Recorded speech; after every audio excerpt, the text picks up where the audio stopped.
जय श्री हरि। बंधु, आज का विषय पुनः प्रेतों के ऊपर है। प्रेत होने पर क्या होता है, प्रेतों का जीवन कैसा होता है। हम लोग, आप लोग प्रेत बन जाएंगे तो क्या होगा आप लोगों के साथ, ऐसा क्या होता है उसमें।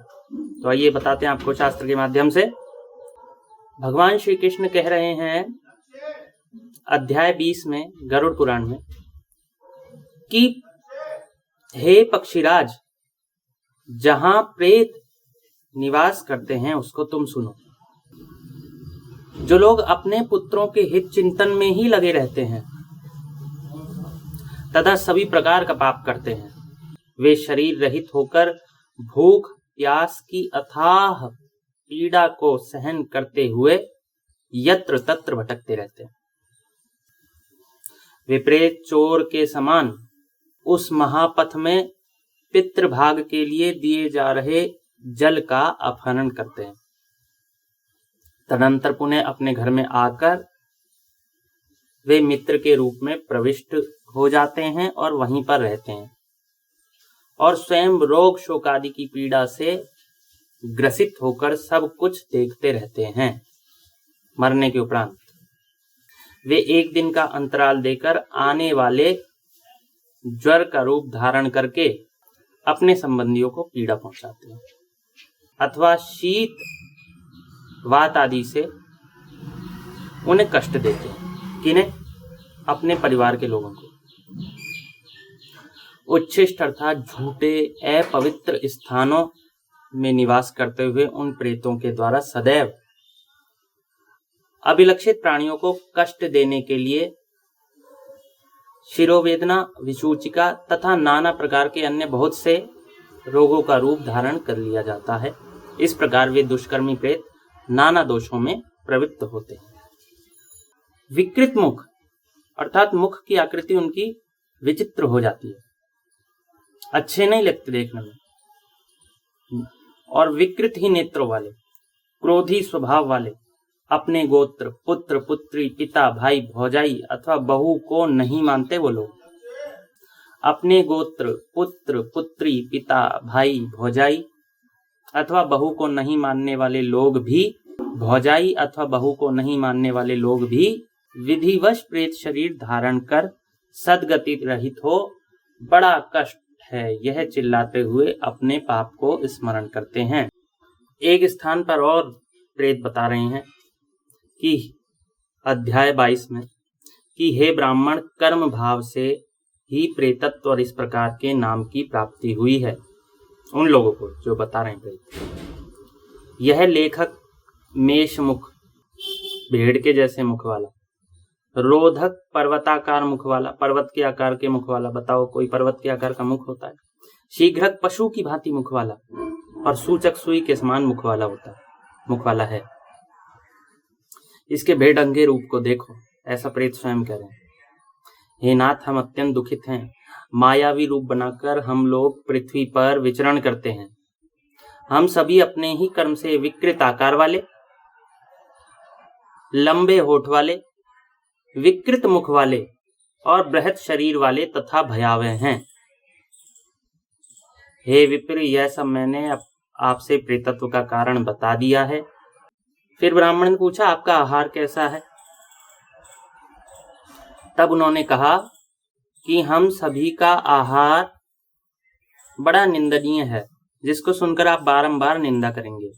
प्राणियों के शरीर से निकले हुए कफ, मूत्र, पूरी शादी मल एवं अन्य प्रकार से उच्छिष्ट भोजन प्रेतों का आहार है। जो घर अपवित्र रहते हैं, जिनकी घरेलू सामग्रियां इधर उधर बिखरी पड़ी रहती हैं, जिन घरों में प्रसूतादि के कारण मलिनता बनी रहती है, वहीं पर प्रेत भोजन करते हैं।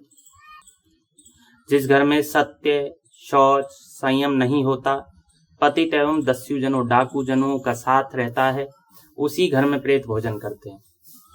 जो घर भूतादि बलि, देव मंत्रोच्चार, अग्निहोत्र, स्वाध्याय तथा व्रत पालन से हीन है, प्रेत उसमें ही भोजन करते हैं।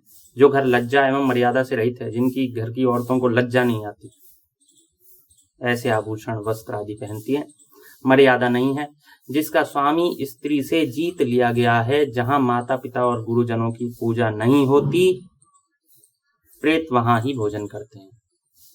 जिस घर में नित्य लोभ, क्रोध, निद्रा, शोक, भय, मद, आलस्य तथा कलह ये सब दुर्गुण विद्यमान रहते हैं, वहां प्रेत भोजन करते हैं।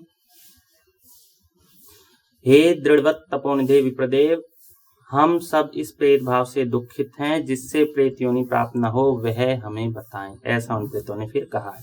अध्याय 9 में क्या कहा है? भूख प्यास से आक्रांत, प्रेत कह रहा है, भूख प्यास से आक्रांत मैं खाने पीने में असमर्थ हूँ। भूख प्यास से आक्रांत मैं खाने पीने के लिए कुछ भी नहीं पा रहा हूँ। उसी से मेरे शरीर में यह विकृति आ गई है। शरीर कृश अत्यंत पतला हो गया है, इसमें मांस तक नहीं रह गया है। भूख प्यास से उत्पन्न इस महान दुख को मैं बार बार भोग रहा हूं।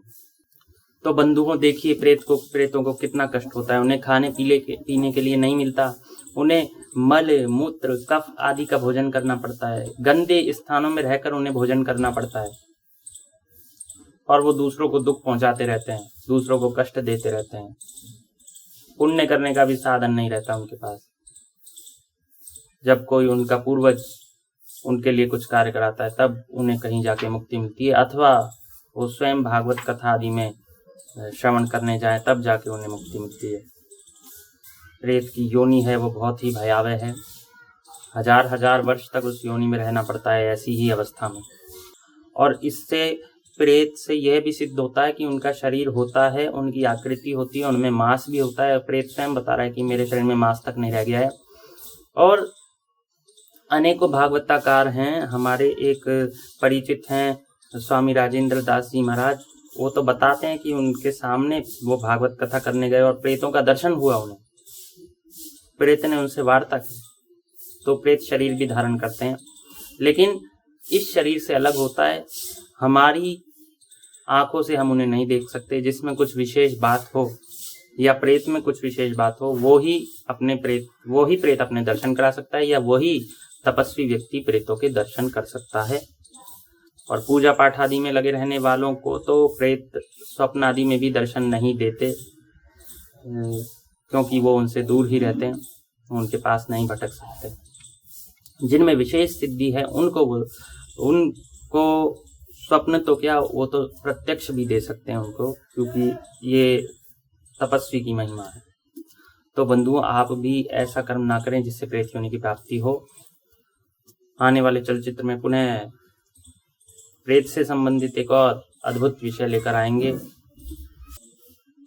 धन्यवाद। जय श्री हरि।